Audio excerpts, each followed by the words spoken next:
For those that don't know Cooper Kupp, that just really watched his greatness this year, what do you get to see on a daily basis on why he's been so good so far? I think you get to see what time he gets in on a consistent basis. You talk about a guy that has a rhythm, a process, a commitment to a consistent approach to that, and knowing that incremental gains and those little incremental gains you're going to make every single day will end up leading to big things over time.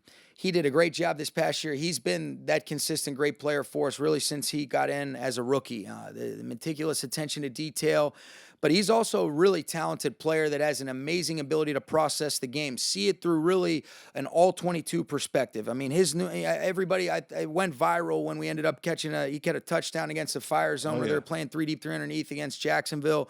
But it wasn't by mistake that he's able to understand and process that and then have the athleticism to be able to say, I'm processing it in game speed, and then I'm going to translate because I'm physically gifted based on all the things that I do. Think of the first thing a lot of people, and you know this, Kirk, when you meet him in person, a lot of people will say, I didn't know he was that big because he's wired like some of these smaller slots where he can W up. If you can envision the way Allen Iverson used to cross people up, you know, that's what he does on a regular basis. But he's 6'2", 210, and he's sturdy and solid.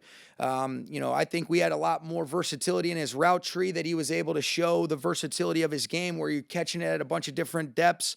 You know, he's catching the ball with his shoulders facing the defense as opposed to always back to or some of the shorter intermediate. He got a lot more targets down the field, and you know, he's a complete receiver. He can play inside, he can play outside, and you know, both his physical gifts and his mental gifts enable us to do a lot of different things that we haven't done before. And then you add in the rapport that he and Matthew have, and it's pretty special what those guys enabled us to be able to build on schematically week in and week out because of how smart those guys are.